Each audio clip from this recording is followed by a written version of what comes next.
réalisation de prix en cette 21e édition a pour parrain le monsieur Babacar Ndir. Et pour rappel, M. Babacar Ndir, il est le directeur général de l'ANSD, l'Agence nationale de la statistique et de la démographie. Alors, comme nous l'avons dit tout à l'heure, de l'année si c'est une téwaï, de la cérémonie de 21e édition pour l'association des élèves et étudiants organisés, et que pour l'année également, parrain M. Babacar Ndir. Alors, M. Babacar Ndir, pour nous connaître, est directeur général, Agence nationale de la statistique et de la démographie.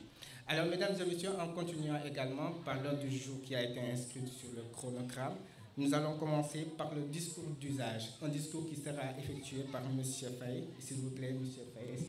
Donc, bonjour à toute l'assistance. Je me présente d'abord. Je m'appelle M. Issa Faye et je suis enseignant à l'école Tafsir Diégueye depuis 2003.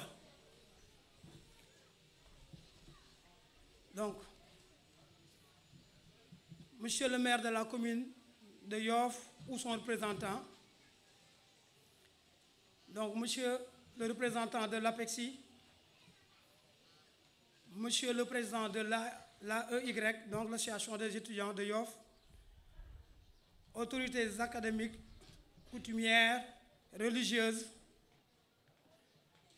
chers enseignants, mesdames, messieurs, chers élèves, chers invités. Quand la société, donc d'abord, avant de commencer, donc le thème qui nous réunit aujourd'hui, donc aujourd'hui c'est la déperdition scolaire, causes, conséquences et solutions, n'est-ce pas?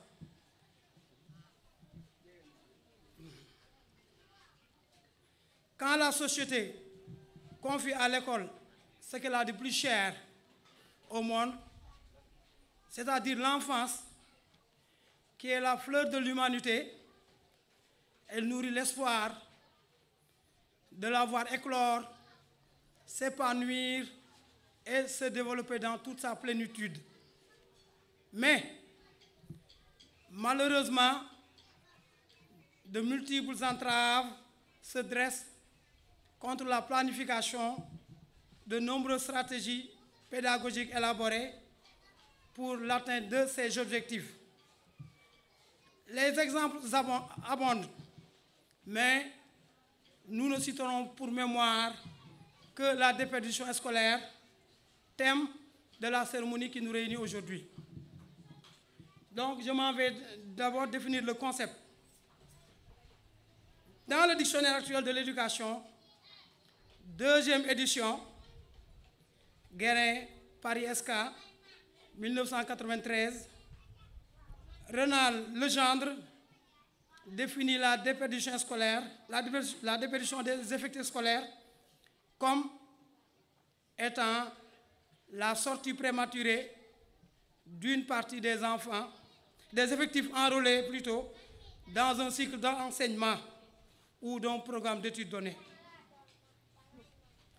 Ce que la direction de la planification de la réforme de l'éducation, DPRE, du ministère en charge du secteur du Sénégal, définit comme étant l'écart entre le taux d'enrôlement à l'accès et le taux d'achèvement à la sortie du système.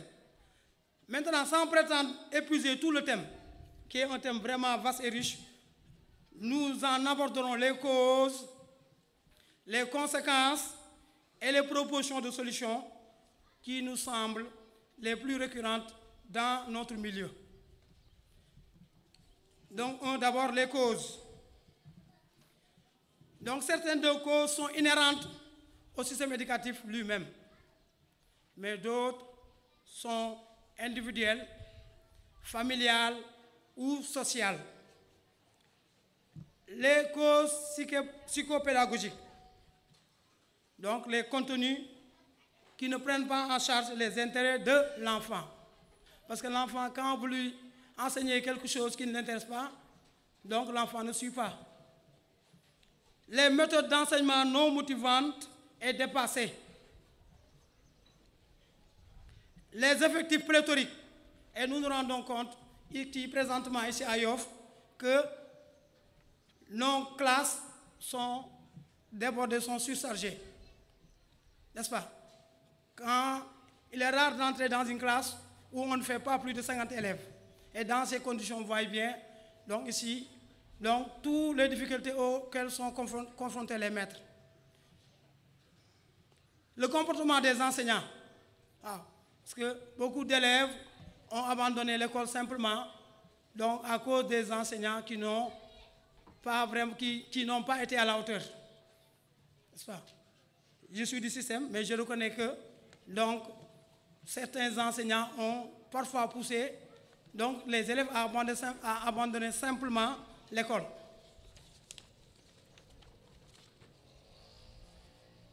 Donc, les causes sociales, parce que n'oubliez pas que l'enfant, donc, lorsqu'il vient à l'école, l'enfant vient d'une famille, vient de la maison, vient de la société. Donc, les liens familiaux se dégradent de plus en plus, avec les divorces qui augmentent d'année en année, mais aussi avec les séparations. Et vous voyez bien que quand l'enfant vraiment a des problèmes à la maison, ça déteint sur les résultats scolaires à l'école. Et il y a aussi la démission des parents, les démissions parentales. Certains parents qui baissent les bras face à l'éducation de leurs enfants. Donc, un parent, il t'amène son gosse, il te dit que qui est mon moitié d'ara. Et ça veut dire qu'il se décharge toujours sur nous. N'est-ce pas? Et vous avez aussi un autre point important, le chômage et la pauvreté, donc les rendent incapables d'acheter les fournitures de leurs enfants. Donc, la rentrée scolaire, elle approche, mais certains parents, vraiment, ne sont pas pressés, parce qu'il y a d'autres charges qui les attendent, avec les fournitures qui pointent à l'horizon. N'est-ce pas? Et le milieu où nous sommes aussi. Donc, n'oubliez pas que Yoff, c'est un village de pêcheurs. Et beaucoup d'élèves ont simplement abandonné pour aller à la mer. Parce que là-bas, si vous allez là-bas, donc ici, vous pouvez faire facilement de l'argent. Alors que pour l'enseignement, pour pouvoir bénéficier des fruits, il faut du temps. Donc, beaucoup ont abandonné simplement et ont rejoint la mer. Donc, ici, le milieu qui déteint sur les résultats des élèves. Mais aussi, il y a un autre phénomène qui est donc les réseaux sociaux, surtout le net. Donc, je suis à l'école Tafsir, je vous dis, mais il m'est arrivé à plusieurs fois, quand je rentre, je vois les élèves qui sont toujours là-bas scotchés, en train donc, de surfer comme on dit. Ça veut dire qu'ils mettent trop de temps. Donc ils mettent trop de temps en ce qui concerne donc ici les réseaux sociaux. N'est-ce pas? Et ça les distrait. Donc c'est ce qui fait à dire à un penseur, les enfants aujourd'hui ont 3 parents. C'est la mère, le père, la mère qui sont les parents biologiques, et le 3e parent c'est la télévision. Et quand nous parlons de télévision, par extension, nous pouvons dire aussi le net. Parce que, donc, les enfants, il leur est difficile de réciter la leçon. Mais tous les clips qui passent donc, à la télévision, ils peuvent réciter ça facilement. Donc, et ils ne ratent pas aussi donc, les séries télévisées qui passent à la maison. Vous avez bien compris. Les conséquences,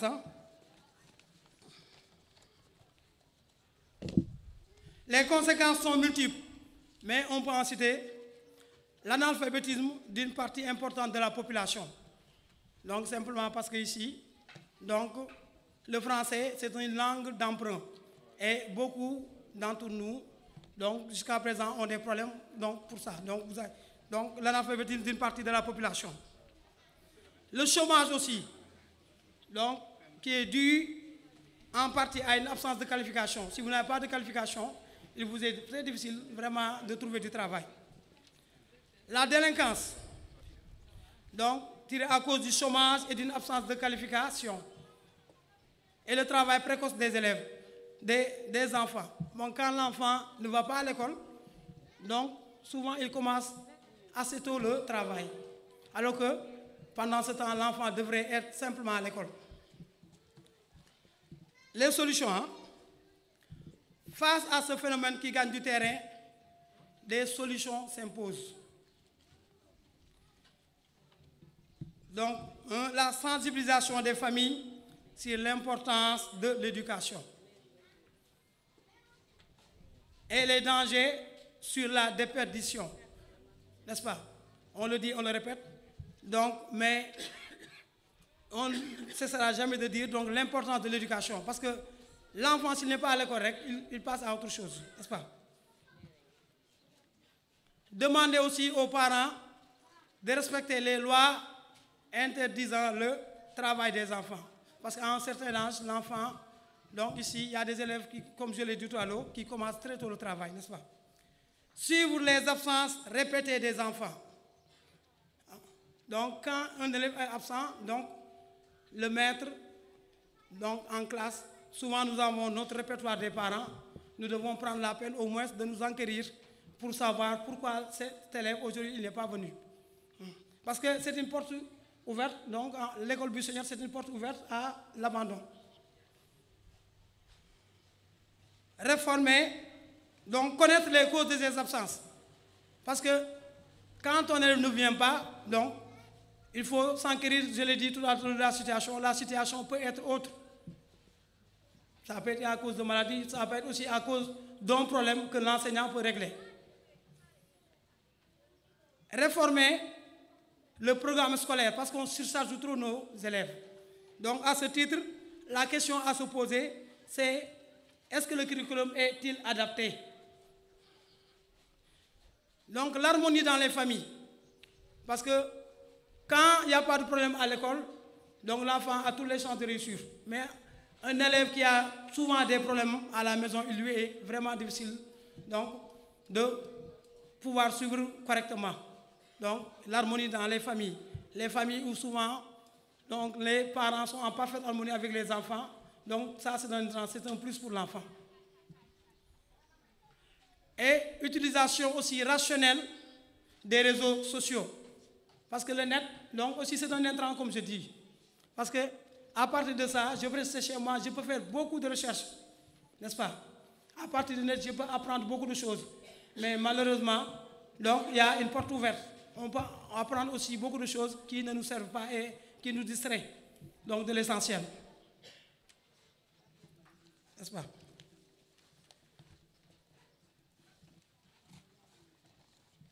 Donc, mesdames, messieurs, je m'excuse. Mesdames, messieurs, chers élèves, chers invités, donc nous venons de développer quelques idées sur un thème qui est très ouvert. Maintenant, il appartiendra à chacune et à chacun d'en retenir la quintessence. Puissent les arguments exposés nourrir la réflexion pour une meilleure prise de conscience sociétale au service de l'éducation de nos enfants. Je vous remercie de votre aimable attention. waaw li ñu wax sànq rek la ñuy jéem a tënk tuuti ci wolof waaw xam naa ne tubaab bi ni mu leeree olof yi xam yaakaar nañu mu leer na mais dinañu jéem rek suñu kem kàttan donc li ñu fi indi tey jii thème bi ñu ngi ko tuddee déperdition la déperdition scolaire cause conséquence solution déperdition scolaire nag boo ko dégg mooy dañu gis ne élèves yi souvent da ngay gis ne bu ñuy tàmbali CI néew na élèves yoo xam ne dinañ yegg CE dinañ yegg CM2 bu ñu jógee fii itam jëm lycée élèves yi si jëm yi demoon 6e dina néew ñu si yegg 3e ça veut dire à chaque fois on a vu que le nombre d'élèves day wàcc day baisser day diminuer loolu nag moo taxoon ñu ne tey dañu xool lan moo sabab loolu les causes les conséquences lan lañu mën a jural les solutions ñu xool aussi yan saafara lañ ci def pour boo liggéey loolu ñu mën ko dépasser.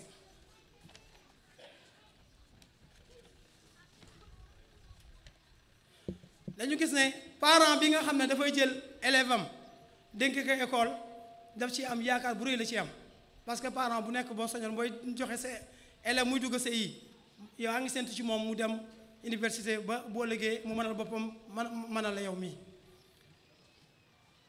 parce que parents yi ñoom seen njaboot mooy li nga xam ne mooy li gën a cher ci ñoom mais dañu gis ne malheureusement am na ay pakk-pakk yu bari yoo xam ne dañu ne ci yoon bi ba loolu pour mu nekk dafay jafe donc loolu moo sabab tey ñu daje fii pour waxtaan ci thème mu tey bi bu ñu ko bëggee définir nag mooy xale bi nga xam ne dafa dugg waroon a yegg CM2 élève bi du fa yegg mu teel a génn loolu ñuy wax sortie prématurée élève boo xam ne waroon na da ngay am yaakaar ne boo ko dugalee fii war na yegg fële mais du yegg ça veut dire que dafay génn bu gaaw prématuré maintenant aussi mën nañu ko définir comme écart bi am si taux d'enrôlement bi élève bi buy dugg école CI le taux d'achèvement mooy école bi élève bi buy génne wala de yegg CM2 n'est-ce pas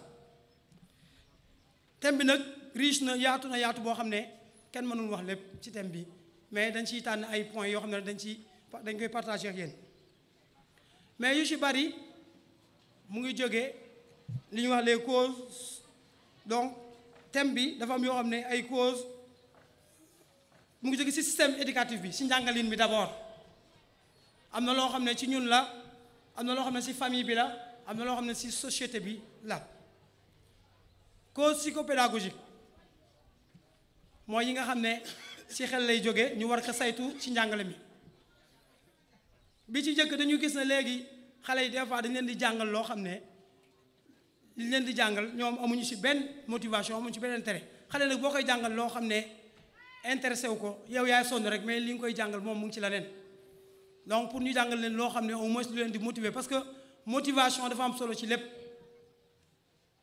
maçon bi liggéey yaakaar naa bu liggéeyee ba wàcc li koy gën a motiver mooy moom jàpp na ne bu wàccee dinañ ko jox loo xam ne mën na sa dundal njabootam loolu motivation la mais élève itam li muy jàng itam war na si gis motivation ba mu man ci bàyyi xel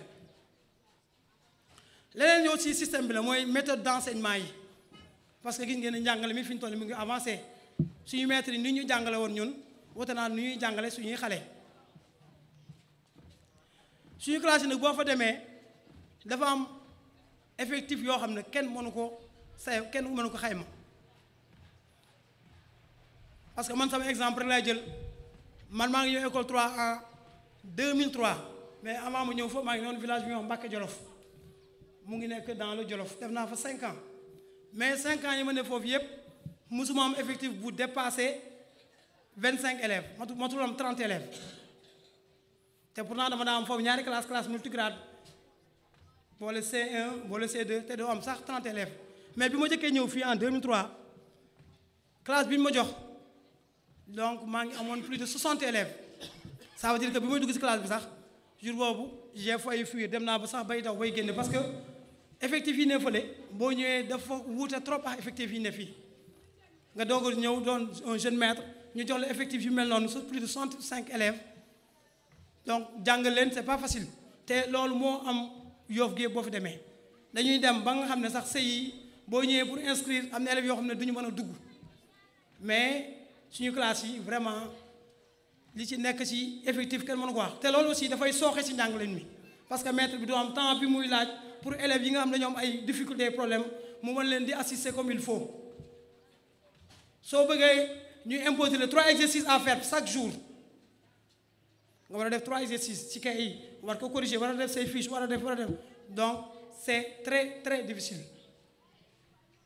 beneen bi tam dama koy wax muy si comportement enseignant yi dafa am sama benn doyen rek donc bu ma doon waxtaanal nee na ñoom bi ñëw CI dañoo amoon benn maître boo xam ne non seulement si jikko dafa xawoon doy waar parce que dafa daan naan deuxièmement dafa soxoroon ba nga xam ne ñoom bu ñu masaan dugg foofu sax ñoom dañuy tiit dañu daan daw lu bari di dem fu mel ni Waraar wala dem faneen mais heureusement pour ñoom année bi si topp maître bi ñu jël ko muté ko mu dem faneen moom nag à partir de CP nag ci la commencé donc ba macha allah il est devenu quelqu'un mais kooku bu fekkoon ne maître boobu moo ko continuer di ko jàngal est-ce que du abandonné am na élèves yu bari yoo xam ne dañuy abandonné simplement parce que dañuy ñëw rek ñu ne la yow diw moo lay jàngal am na ñoo xam ne fa la ñuy jaar du ñuy ñëwaat sax école donc ñu ne maître yi aussi war nañu xalaat suñu comportement parce que échec scolaire bi am nañu suñu wàll.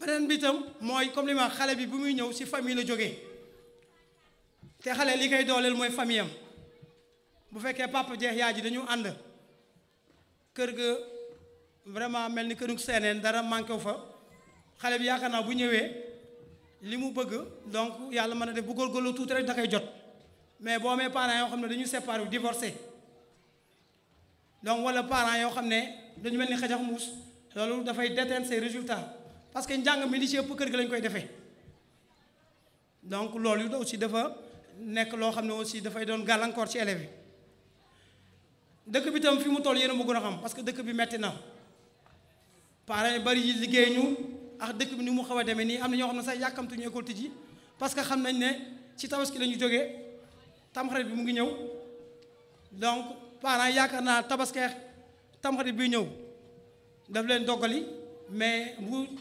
tabaski bu école tijjee yaakaar naa da leen di faagaagal benn yoon parce que c'est très difficile pour les parents fourniture scolaire souvent day poser problème sur ce point là vraiment dama bëgg comme monsieur le maire est ici représenté ñoom ñu ñuy jàppale ci wàll woowu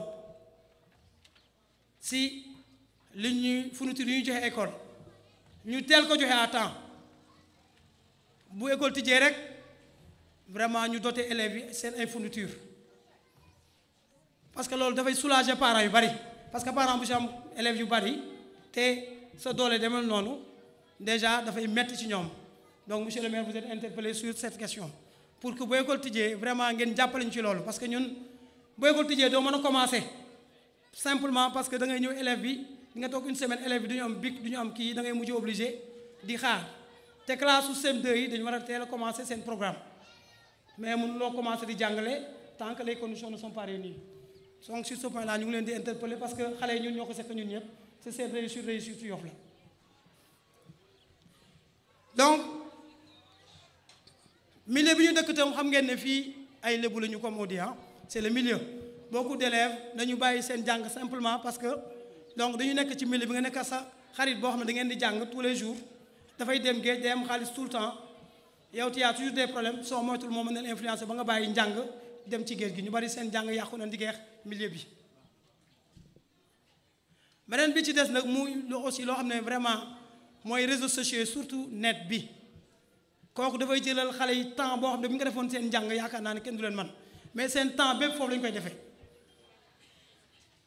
n'est-ce pas moo tax benn xalaatkat bu mag dafa wax ne xale yi ñoom ñetti kilifa la ñu am kilifa gu jëkk gi mooy seen ndey ak seen papa ce sont les parents biologiques mais kilifa beneen bi nag mooy télé bi bu ñu waxee télé bi nag dañ koy yaatal ba dugal sax internet bi parce que yow da ngay nekk sa biir kër yaa sa njaboot nga tëdd 9h wala 10h ngeen fatu mais xale yi ñu ngi seen néeg bul xam ñoom ban heure la ñuy tëdd bul xam lu ñuy def sa néeg ba n'est-ce pas télé bi tam comme ni ñu koy waxee des fois ñoom aussi dañuy parent bi day yar yaay day yar mais télé bi aussi moom dafa leen di yar dafa am ay jikko yu bari yoo xam dañu koy jël foofu donc pour tënk rek conséquences yi li ñu ci mën a wax mooy fii dañu gis ne donc ñu ci bari fii donc taux d'analphabétisme yi parce que langue bu ñuy wax kat muy français bi du suñu nàmpuñu ko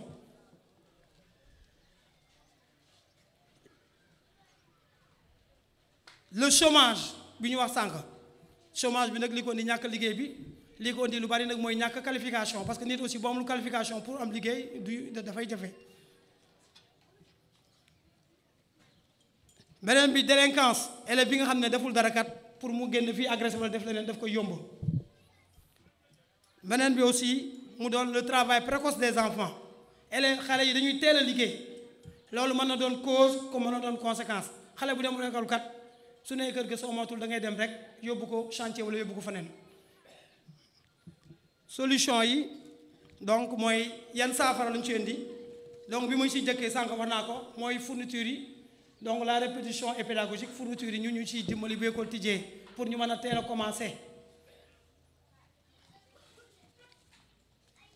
beneen bi aussi par ñu sensibiliser nit ñi parce que nit ñu bari aussi xamuñu donc ñàkk jàng li muy xañ xale bi nga xam ne jàngul parce que parents yu bari seen parents élèves seen doom daf leen di mere simplement parce que dugguluñu ko woon école.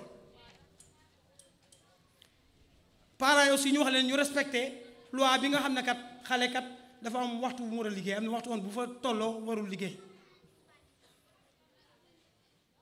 élève bi nga xam ne dafa toog ay fan ñëwul tam ñu xam lan moo ko teree ñëw ñu saytu ko man donc moo tax maître bari sax dañu am seen donc dañu am seen kii dañu am répertoire téléphonique élève bu fi ñëwul dinañu saytu ba xam lan moo lu tax ñëwul. réformer le programme bi tam ñu def ko ba de telle sorte que élèves yi ñuy jàngal ñoom ñu gis seen bopp ci biir. harmonie dans la famille vraiment parents yu jubboo yu ànd loolu day doon une chance donc pour ñoom seen njaboot.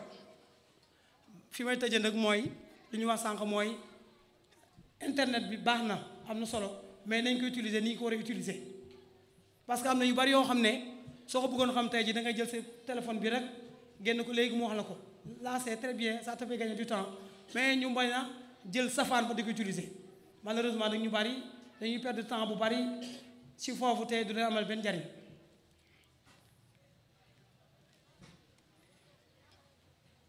donc comme ni ñu wax rek thème bii lañ ñëw na tey pour partager ko yéen thème bi riche na riche boo xam ne donc tënk ko ci waxtaan wi sax dafa jafe n'est-ce pas léegi nag li ñuy ñaan mooy ku ci nekk daal boo demee lépp lu ciy njariñ nga def ko pour sa njariñ ak sa njariñ ci njaboot.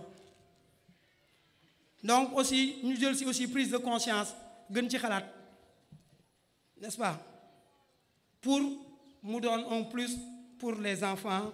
pour l'éducation de nos enfants maa ngi remercier ñëpp ñi nga xam ne ñu ngi teew fii doon ñu déglu mais mënuma tëj nag sans pour autant donc remercier ñëpp ñi nga xam ne bi may def thème bi comme li mu leen dafa yaatu dafa riche donc mënuma ko woon def sans pour autant partager chez ñoom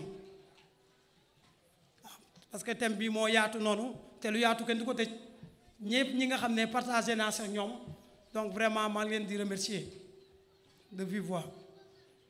di remercier aussi association des élèves étudiants de Yoff si honneur bi ñu ma defal tey jii parce que comme li mu leen di wax donc j'étais un ancien membre de cette association donc yàgg naa ci yëngatu yàlla def na ne aussi dañuy kontaan dëgg-dëgg parce que simplement dañuy gis suñu élèves yu bari yu ñu doon jàngal yoo xam ne ñu ngi ci di leen encourager di leen féliciter si li ngeen ñu defal donc di remercier ñëpp ci seen teewaay. Donc, je vous remercie. Alors, lui, concernant son discours, il a accentué l'essentiel de son discours sur les causes, les conséquences et les solutions concernant la déperdition scolaire. Et concernant les causes également, il a évoqué les réseaux sociaux, le tabac, l'alcoolisme, la télévision, mais surtout également la mode. Alors, il a donné des conséquences, à savoir l'analphabétisation des élèves. Et comme solution, il a appelé à beaucoup plus d'insistance pour les parents par rapport à la vie scolaire de leurs enfants.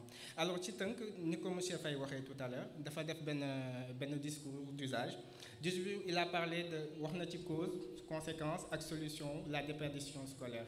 Ci cause yi tudd na ci lu wàllu jëmum ci wàllu réseaux sociaux yi ci wàllu WhatsApp yi ci wàllu Facebook yi Instagram yi Snapchat yi wax na ci wàllu cigarette yi tamit ci wàllu alcool ci wàllu télé mais également ci wàllu mode. Et également comme conséquence wax nañ tamit baax na tamit parents yi gën a seetu seen doom concernant seen éducation di leen ñu xool ndax xale yi ndax ñu dem école.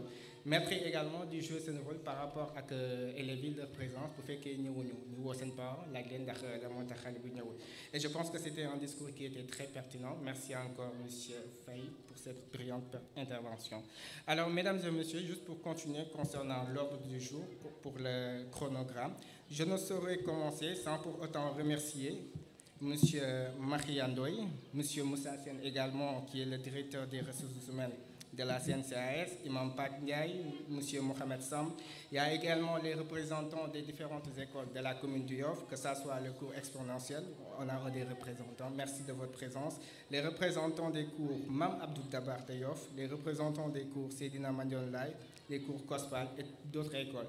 Également, nous en profitons également pour remercier également le représentant de la mairie de Yoff, M. Abdounar Meng. Merci de nous avoir honorés également de par votre présence, et Madame Penda Ndoye.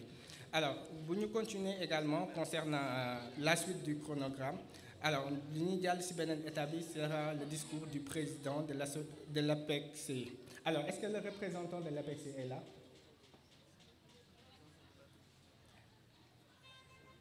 D'accord, on m'a dit de prendre ça après. Alors, mesdames et messieurs, je vais commencer à introduire sur scène monsieur le représentant du maire de la commune de Yoff, monsieur Abdounar Meng, sous vos applaudissements, s'il vous plaît. Assalamu alaikum wa rahmatullah. Monsieur le président de l'AE, chers parrains, chers élèves, monsieur les enseignants, j'aimerais tout d'abord, avant de commencer mon propos, féliciter l'ensemble des élèves qui ont été primés pour cette cérémonie. Féliciter aussi l'association des élèves et étudiants de Yoff qui ont organisé cette belle fête pour primer l'ensemble des meilleurs élèves de la commune. Je pense que c'est une belle initiative et que la mairie vous tend la main pour travailler avec vous, essayer d'améliorer cette organisation et de faire l'année prochaine, Inch'Allah, une fête de l'excellence. Cette fête de l'excellence nous permettra de primer l'ensemble des élèves de la commune de Yoff et que de faire une très belle fête et que les élèves se sentent tellement primés. On vous remercie de cette initiative. Je pense que le maire l'a si bien dit. Il est avec vous, ses portes sont ouvertes. Il vous demande donc de vous mettre en rapport avec la présidente de la commission éducation ici présente, Madame Penda Ndoye, pour que belle collaboration soit mieux entre les étudiants et élèves de Yoff et la commune. Je pense que la commune ne cesserait de vous aider pour le développement de l'éducation au niveau de Yoff. L'année dernière, on a octroyé des aides scolaires à une valeur de 11 millions de francs CFA aux élèves étudiants de Yoff. Cette année, je pense que d'ici quelques jours, on va faire la cérémonie aussi de remise de ces aides aux élèves étudiants de la commune de Yoff. Cette année, on a débloqué 20 750 000. Je pense que ça, il faut que l'ensemble des élèves et des étudiants sachent qu'au niveau de la commune, il faut que l'élève ou l'étudiant fasse une demande. Et donc, cette demande, il y a des critères. Donc, les critères, on va vous le dire, si vous venez au niveau de la commune, il faut être élève ou étudiant de l'année en cours, avoir des dossiers qu'on vous demande. Si vous déposez, cette année, on a reçu 360 dossiers, mais les 350 ont été satisfaits.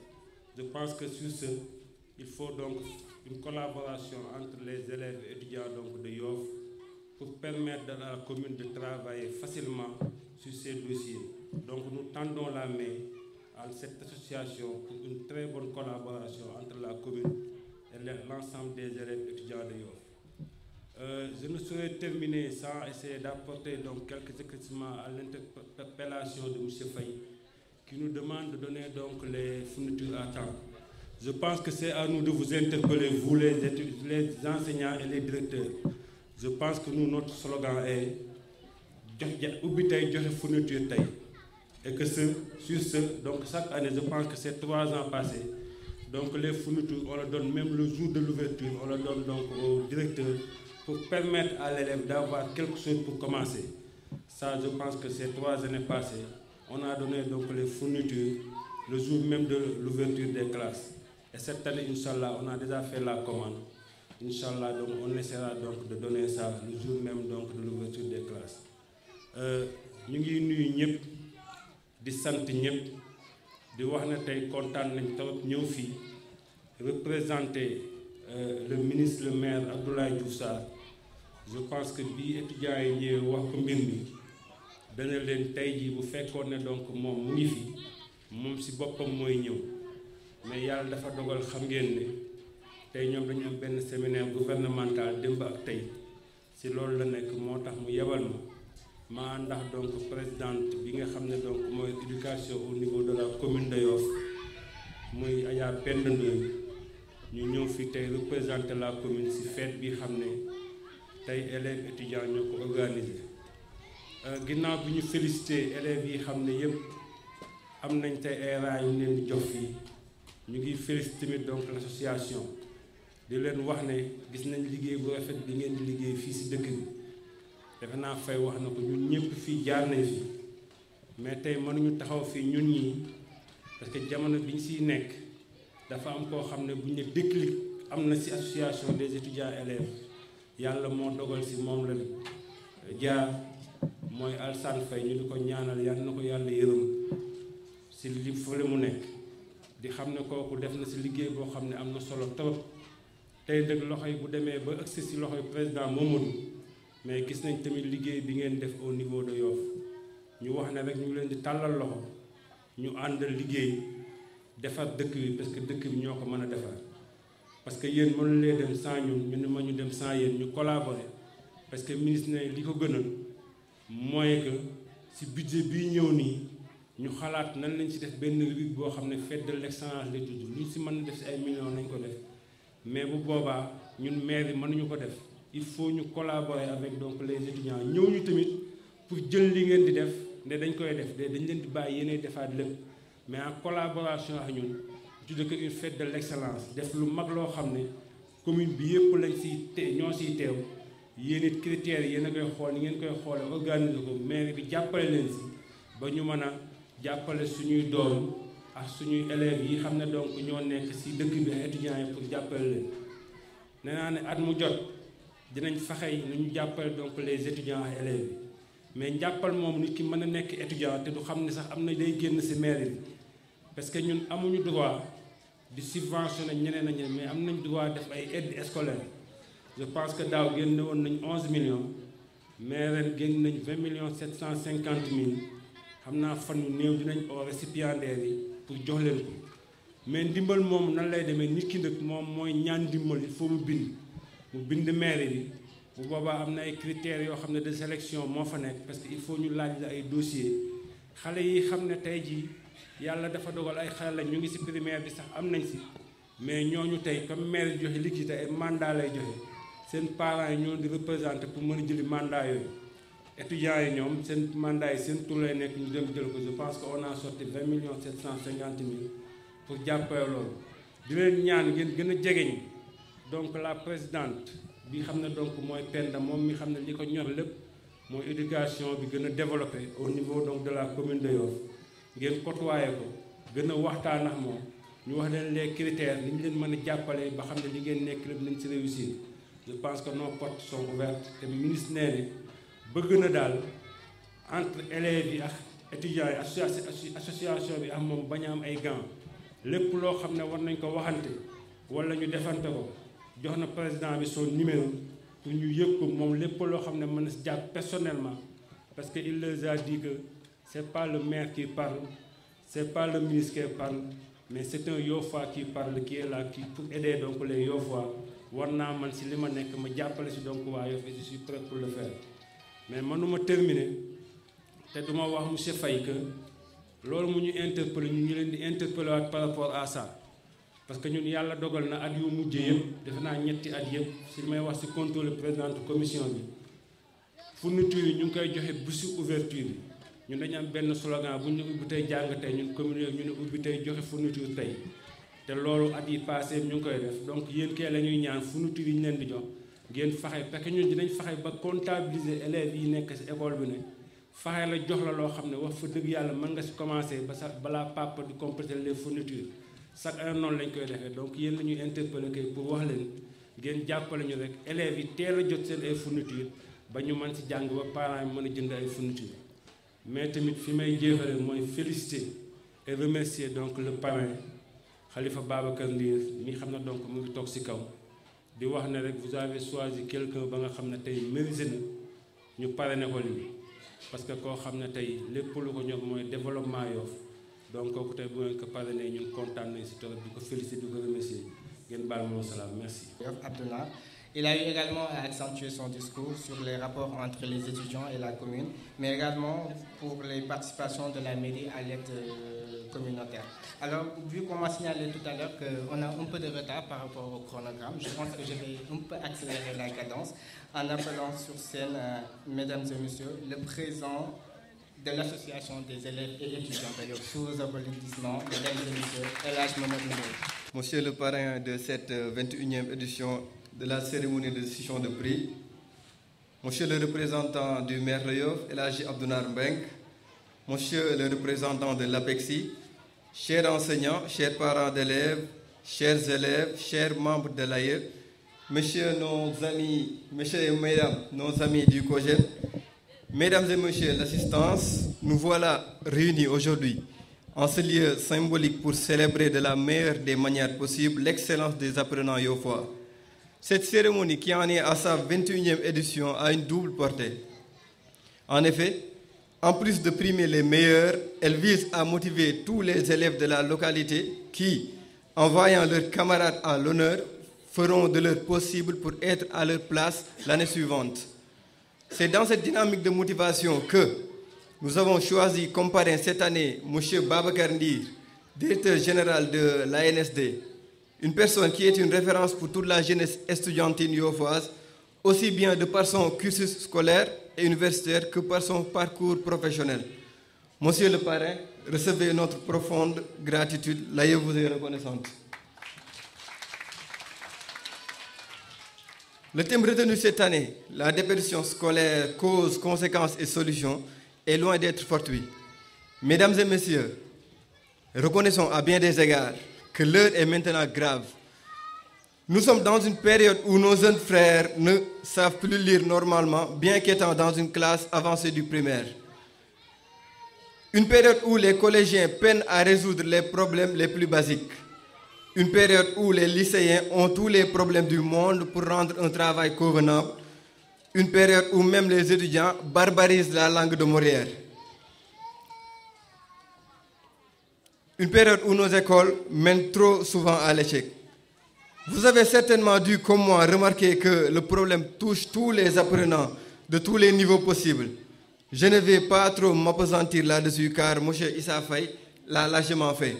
M. Faye, nous vous remercions pour la disponibilité et générosité dont vous avez fait montre. À nos jeunes frères qui seront primés dans quelques minutes, malgré les difficultés et intempéries éducatives, vous avez réussi à vous démarquer et à briller parmi vos camarades. Vos parents peuvent être fiers de vous.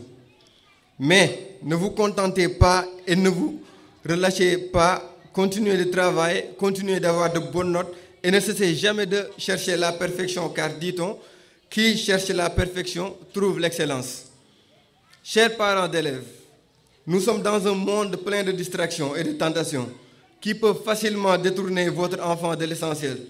Nous vous demandons de redoubler d'efforts et de vigilance pour qu'il ne voit pas le résultat chuter comme Eumeu Sène face à Modulo, moins de télévision, plus de bandes dessinées. Car dans les bandes dessinées, il y a certes beaucoup d'images, mais surtout plein de messages qui peuvent les aider dans leur éducation. Inscrivez-les à la BOSI, la bibliothèque Ousmane Sembène de Yoff. L'inscription est à 500 francs annuels. Je dis bien 500 francs annuels. C'est une occasion à saisir et beaucoup de connaissances à engager, surtout car, dit-on, la lecture est la nourriture de l'esprit. Chères autorités présentes et absentes, vous êtes celles qui peuvent faire évoluer les choses dans le bon sens, en davantage soutenant l'éducation et les acteurs qui sont autour.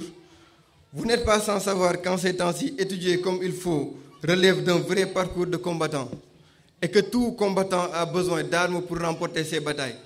Et ces armes, c'est vous qui pouvez nous en doter.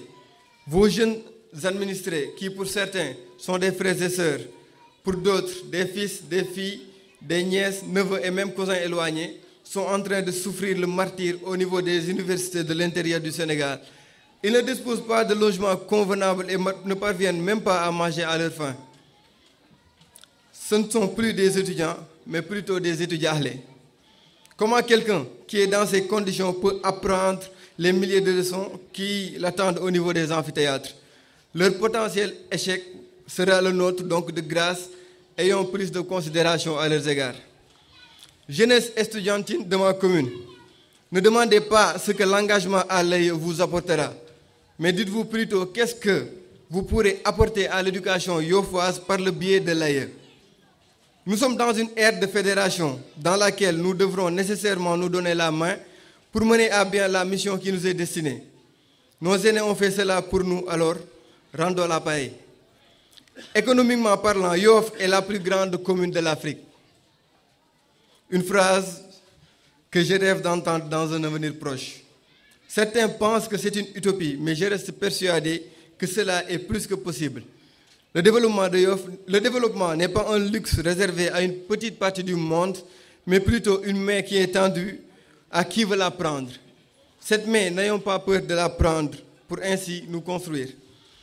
Chers membres de l'association des étudiants élèves de Yoff, je ne dirais pas de l'association des élèves de Yoff, mais de l'association des étudiants et élèves des terres de Mamkoumondoy, l'année a été longue, dure et chronophage.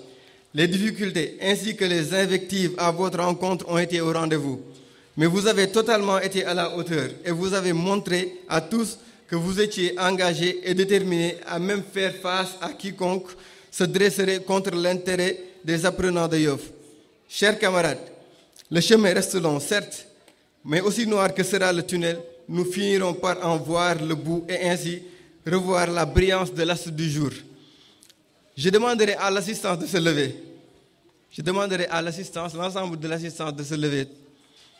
S'il vous plaît. Et d'applaudir chaleureusement ces braves hommes et femmes qui sacrifient tout leur temps pour le bien-être des apprenants yoffois. Merci à tous. Vous pouvez vous rasseoir. Mon nuyo wat salam alaikum. Ñu jàll un peu ci kàllaamay Kocc pour que message bi ñu jàllale gën a mën a jàll. Dajeeti nañ fi comme niñ koy defee at mu jot bi mooy ñaar fukkeel ak benn édition wu cérémonie de distribution de prix muy activité bi nga xamante ne nii moo gën a mag ci éducation wu Yoff ndax lan dafay permettre à ce que ñi nga xamante ne nii ñoo dàq jàng ci école yi ñu primer leen mais aussi mu motiver ñeneen ñi nga xamante ne nii seen jàng des na ñu gën a góorgóorlu pour at mi si topp ñu ñëw bokk si ñi ñu primer. Ma delluwaat si ñu ngi si ñaar fukkeel ak benn édition bi pour ñëpp xamee ko noonu dañoo toll si jamono boo xamante ne nag tentation yi dafa bëri pour gàttal tentation yi dafa bëri trop je pense que monsieur Faye revenir na si largement lépp lu jëm ci internet bi réseaux sociaux yi ak même télévision yi je pense que les responsabilités sont situées mais ku nekk war na mën a xam part de responsabilité bi nga xamante ne moom la ci am école bi war nañ mën a xam seen part parce que am na nu muy demee sax xale bi temps bi mu fay passé souvent du ko passé ak ay wayjuram seeni wayjur aussi xale yi bu ñibbisee toog ci kër gi war nañoo mën a vigilant di leen surveiller di xool seen leçon yi fan lañ yam lan lañ jàng tey comme ñun suñuy wayjur ni ñu ko daan defalee wàññi aussi télévision yi surtout chaîne yoo xamante ne ni amul benn sens novelas ak xeet woowu noonu yëpp te ñu privilégier lecture bi moom lañ commencé délaisser carrément si jamono bi ñu toll nii xale yi liiratuñu ñun def nañ fi semaine de renforcement de capacité ay yoon da ngay gis élève CM1 wala élève CM2 boo xamante ne xàmmeewul nombre ak chiffre muy quelque chose de très très très grave nous sommes tous interpellés muy ay muy parents yi muy ñëpp ñoo xamante ne ñu ngi fi tey nous sommes tous interpellés éducation bi cër bi ñu war il faut que ñëpp jàpp si pour ñu mën ko jox ndax si la suñu ëllëg dépendre il faut que ñun ñëpp ñu xamee ko noonu parents yi xam li leen war ci kër gi enseignants yi xam li leen war ci école bi autorités yi aussi jàppale enseignants yi jàppale école yi jàppale association yi nga xamante ne ni ñooy liggéey pour éducation pour que li ñu bëgg ñun ñëpp ñu mën ko am ndaxte bu ñu ko amee njëriñu ñëpp la souvent dañuy toog ci télé bi affaire bi ci suuf la commencé mais dafa yéeg ba suñu mbokku étudiants yi souvent dañuy toog ci télé bi am étudiant buy wax ñaari mots en français du ko mën a eggali en wolof am na benn vidéo bu doon circuler très récemment je pense que ñu bëri gisoon nañ ko étudiant université virtuelle du Sénégal bi c'est l'université virtuelle du Sénégal la répété 100 000 fois après xamul lu mu ciy teg loolu noonu yëpp lenn moo koy indi mooy que suñu préparation ñun suñu bopp moo des ndax lan li ñu war defatuñu ko dañoo abandonné yu bëri yoo xamante ne ni suñuy waajur ñu ngi si woon am na fii ay pas yoo xamante ne bu ñu la waxee CM2 lañ arrêté seen jàng doo ko gëm ndax bu ñu làkkee français da ngay foog ne Senghor moo dekki waaye léegi dañoo tollu jamono boo xamante ne étudiant bu làkkee français Senghor dans sa tombe dafay nekk di vibrer donc am na lu bëri loo xamante ne nii ñun war nañ ko xoolaat bu baax ndax ñu mën a avancer. loolu moo tax ailleurs ren mu créer benn activité bu ñuy wax le concours d'éloquence pour jàngal nit ñi nan la ñuy waxee ci mbooloo. nit ki mën na am yenn capacité yi sax mais il suffit que mu ñëw jàkkaarloog benn mbooloo du xamante lu muy wax dafay perdre mots yi nga xamante ne nii yëpp moom la waroon wax.